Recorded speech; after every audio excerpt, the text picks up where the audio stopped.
Actions, obligations, crypto, taux de change, immobilier, baguette de pain, tout s'effondre aujourd'hui. On va essayer de comprendre ce qui se passe sur les marchés. On va essayer de voir ce qui baisse vraiment, ce qui ne baisse pas et surtout essayer de comprendre les raisons qui font qu'on a ces mouvements suite donc au changement des tarifs d'importation, les taxes douanières. Donc que va imposer Trump le 9 avril, c'est-à-dire demain. Cette vidéo, je la fais le 8 avril en journée. On va aller voir ce qui se passe sur les actions américaines, les actions en dehors des États-Unis, l'or, les obligations, les cryptos, les taux de change. Et on va essayer surtout vraiment de se focaliser sur les raisons, sur le pourquoi, qu'est-ce qui est en train de se passer et qu'est-ce qui va advenir donc, dans les prochains jours. Alors, c'est parti. Donc, au niveau de ce tableau, j'ai mis ici donc actions US, actions hors US, or, obligations, crypto, dollars, et on va aller voir les graphiques et les raisons pour chacune de ces classes d'actifs. Voilà. Alors, au niveau du S&P 500, donc l'indice américain, ici j'ai mis du 2 avril, donc à partir de l'annonce de Trump jusqu'au 7 avril, puisque le 7 avril, c'est une journée clôturée au moment où je fais cette vidéo, mais on va aussi aller voir en journée, le 8 avril, ce qui se passe. Donc, j'ai regardé l'indice américain, j'ai pris un ETF sur lequel j'investis, par exemple, donc l'Amundi S&P 5C. Donc, du 2 au 7 avril, on a une baisse de 10% sur le S&P 500. Alors, si je regarde aujourd'hui mon petit ETF, alors voilà, le 2, on est ici.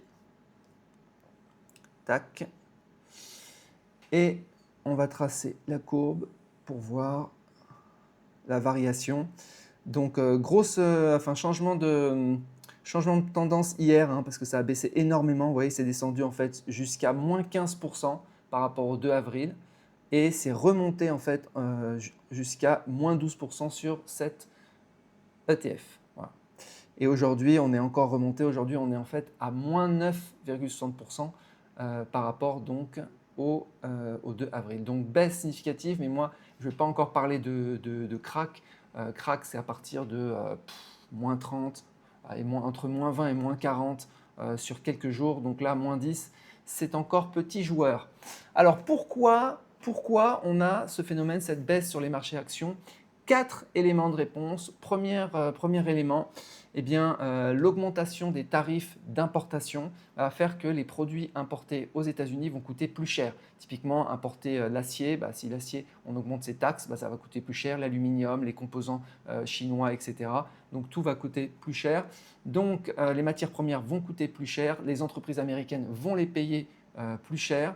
Et donc, elles vont, si elles ne répercutent pas ça sur les prix aux États-Unis, elles vont devoir rogner en fait sur leurs marges, donc rogner sur leurs profits, donc réduction des marges, réduction des profits et donc réduction des dividendes futurs.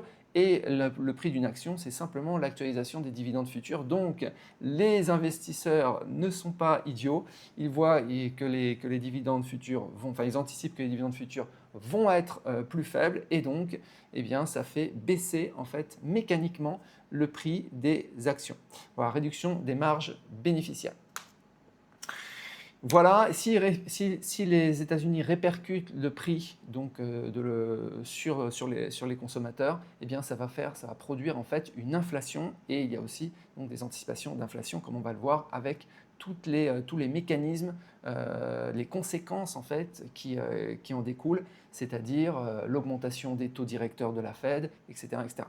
Donc deuxième élément qui explique que les actions baisse, donc les actions américaines, risque de guerre commerciale, puisqu'on a déjà vu que le fait d'augmenter par exemple les tarifs douaniers pour la Chine, pour les produits importés chinois de 34%, on a eu une mesure de rétorsion de la Chine qui applique de façon symétrique en disant si vous m'augmentez, je vous augmente aussi, donc risque de guerre commerciale totale.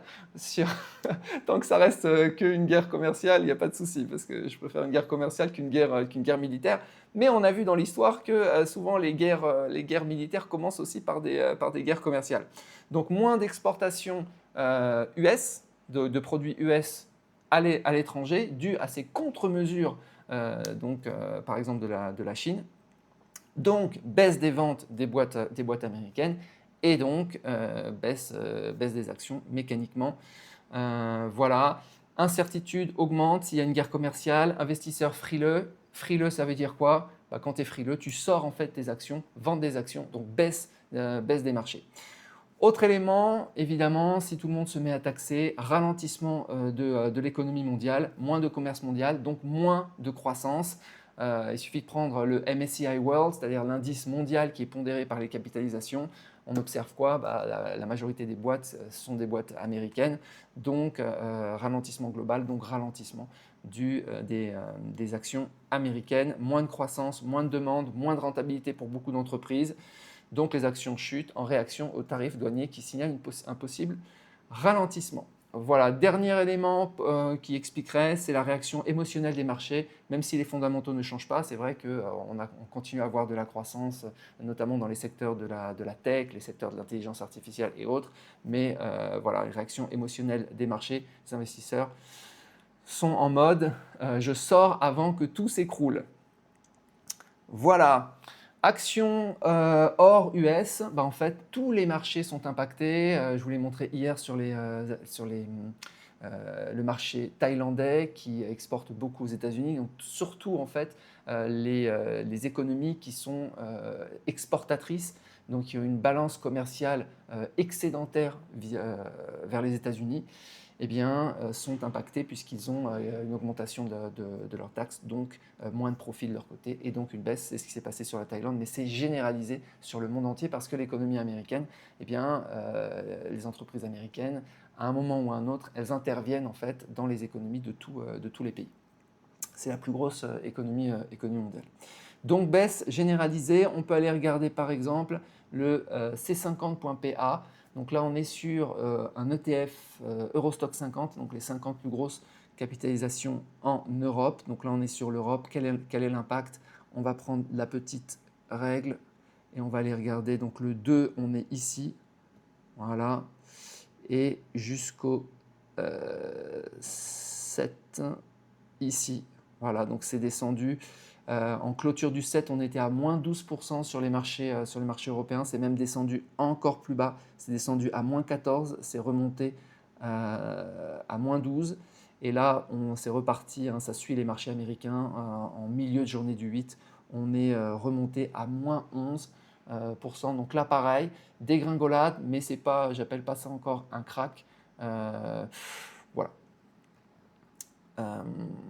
On continue avec les autres classes d'actifs. Donc l'or qui fait donc, entre la journée du 2 et la journée du 7, qui fait seulement moins 5%. Alors comment expliquer cette variation de l'or? Les produits étrangers plus chers, donc le fait de mettre des taxes, ça va faire que ça va rééquilibrer en fait la balance commerciale US à court terme.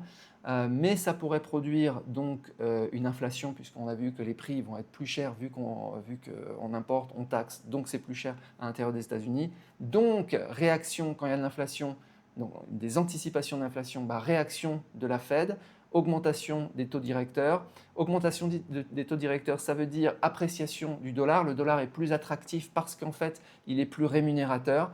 Et donc, quand le dollar augmente, mécaniquement, en fait, l'or baisse, l'or qui est libellé en dollars. Donc voilà, on observe. Alors, j'ai regardé mon tracker GLD, par exemple. On va aller faire la petite mesure. Voilà. Journée du 2 jusque journée du 7, on est à moins 5%. Voilà, moins 5%, sachant qu'on était dans des, on est toujours dans des plus hauts historiques. Vous vous souvenez, je vous montre la courbe, elle est partie carrément en exponentielle. Donc là, petite baisse finalement sur l'or, moins 5%. si je dézoome, c'est juste hallucinant. Donc voilà, on était aussi, faut se rappeler, on est aussi sur les marchés américains dans des plus hauts historiques. Donc on était très très haut. Donc moins 10%, c'est pas, je vois tout le monde qui s'alarme de partout, mon Dieu, mais on oublie qu'on a fait des profits monumentaux sur les dernières années. Donc on se calme un petit peu, s'il vous plaît. Les marchés obligataires, alors là c'est intéressant parce que justement, on va se dire tiens, ils vendent leurs actions, ils vendent les actifs risqués parce qu'il y a une incertitude, ils vont aller sur les obligations. Alors là on entend vraiment les spécialistes, les experts, on entend tous, oh là là, les rendements des obligations vont augmenter, les rendements des obligations vont baisser, ils sont tous sur deux. Alors qu'est-ce qui s'est passé?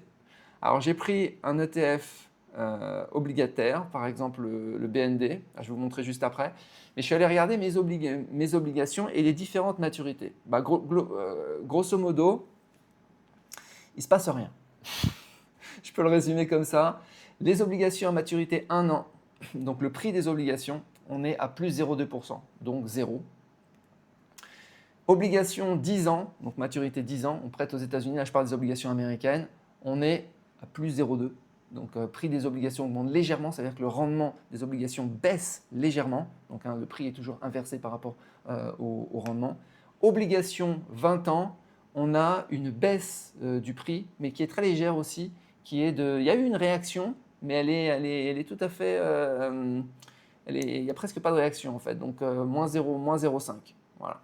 Alors si on regarde mon ETF BND, alors lui dedans il y a des milliers d'obligations. Il faut savoir que sur cet ETF, la maturité, la duration, donc la maturité moyenne, on va dire, elle est autour de 8 ans. D'accord ? Donc vous voyez la variation ici. Donc il s'est passé quelque chose. On voit, le 2 c'est ici. Donc il y a eu ploup, ploup.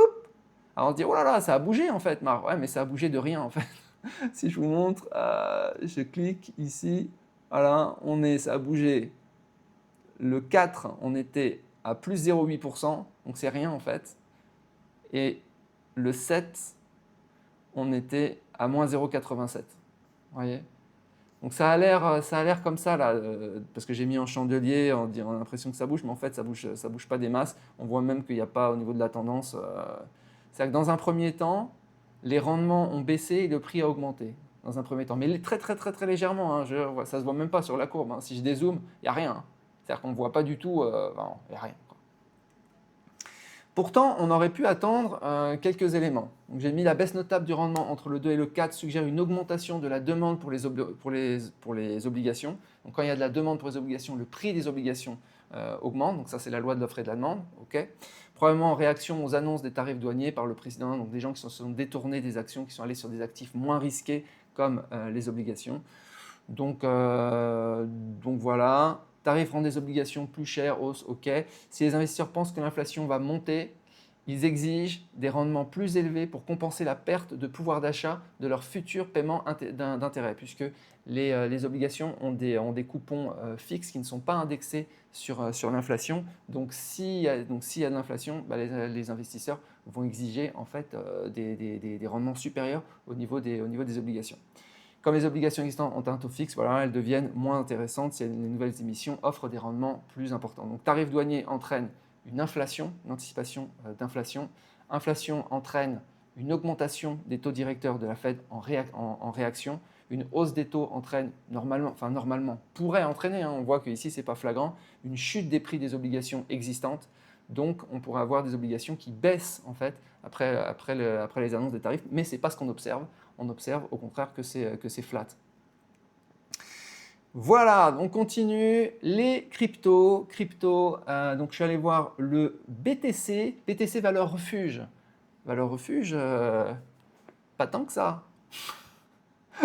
Allez, ma petite valeur refuge du BTC. On est le 2. Allez, il me fait donc entre le 2 et 7, il fait moins 9. Donc vous voyez, c'est là le 2. Alors c'est intéressant parce qu'il ne se passe rien. C'est-à-dire qu'on a vraiment eu la valeur refuge, on l'a eu pendant 2 jours, la valeur refuge du BTC. Voilà. C'est même monté en fait, entre le 2 et le 4, on a combien? On a plus 0,18. Donc impressionnant alors que les marchés vont faire moins 7, moins 8. Là on a 0, c'est flat, pas de réaction. Et puis on a eu la réaction quand même. Donc réaction plus importante entre le 2 et le 5. De 7 maintenant, alors c'est pas non plus gravissime, hein. On est à moins 4,70. Et là en journée, le 8, on est à moins 4,80 par rapport à la journée du 2, hein, par rapport à l'annonce. Okay, bon, voilà, ces petits joueurs. Alors, qu'est-ce qui peut expliquer des variations donc, suite à l'augmentation des tarifs douaniers? Annonce tarifs douaniers crée de l'incertitude, les marchés entrent en mode risk-off, donc tous les actifs en fait risqués, les gens sortent des actifs risqués, le BTC, les cryptos étant des actifs risqués, on pourrait avoir des investisseurs qui se détournent en fait simplement parce que c'est des actifs plus risqués, donc on pourrait avoir une baisse. Ça pourrait expliquer, voilà. Deuxième élément, besoin de liquidité en cas de stress sur les marchés. Donc chez les actions, certains investisseurs vendent leurs positions crypto pour couvrir leurs pertes ailleurs, donc revenir à du cash, USD, stablecoin, etc. Peut-être possible. Phénomène de vente forcée, de retrait massif peut faire chuter les marchés crypto, même si la news n'est pas directement liée à la blockchain. Troisième élément, corrélation avec les marchés financiers. Alors j'espère pas que c'est cette explication, parce que quand même ce qu'on attend du BTC, c'est qu'il soit décorrélé des marchés actions, des marchés obligataires, que ça soit vraiment une classe d'actifs décorrélée qui joue son rôle de valeur refuge. Mais depuis 2020 surtout, le BTC est souvent corrélé avec les indices comme le Nasdaq qui est principalement composé de boîtes de tech. Si les techs chutent après une annonce de tarifs ou de tensions commerciales, et c'est le cas ici, souvent le BTC suit, car ce sont les mêmes investisseurs institutionnels, hedge funds, gros portefeuilles qui sont présents sur les marchés. Crainte d'un resserrement monétaire si les tarifs font monter l'inflation, ce qui serait le cas ici, donc par le mécanisme augmentation des prix, donc inflation, donc augmentation des taux directeurs. Si les tarifs font monter l'inflation, les marchés anticipent que la Fed va augmenter les taux. Voilà. Dollar plus fort, crypto moins attractive. Et une hausse du dollar est historiquement négative pour le Bitcoin. J'avais préparé un énorme document de recherche sur les corrélations du Bitcoin avec les différents marchés, avec l'or, avec les actions, avec les obligations, etc. Mais ça se contredit tellement que finalement, je n'ai pas sorti la vidéo. Je me suis dit, mais c'est pas possible. Et en fait, c'est surprenant comme ça change en fait la corrélation entre le Bitcoin et les différentes classes d'actifs, le Bitcoin et les cracks, etc. Les réactions, ça me semblait pas très pertinent. Maintenant, réaction sur l'échange, parce qu'on dit voilà, le dollar va s'apprécier puisque il va être plus attractif, parce que les taux directeurs vont monter, etc. Donc les taux vont monter. Mais non. Ah mais si vous avez des meilleures explications, messieurs les génies de la finance, vous mettez en commentaire. Donc, le dollar baisse par rapport à l'euro, par exemple. Donc, alors, comment est-ce qu'on peut expliquer un truc pareil? Donc, moins 1%, je vous montre la courbe. Voilà. Donc, le 2, voilà, le 2 c'est là.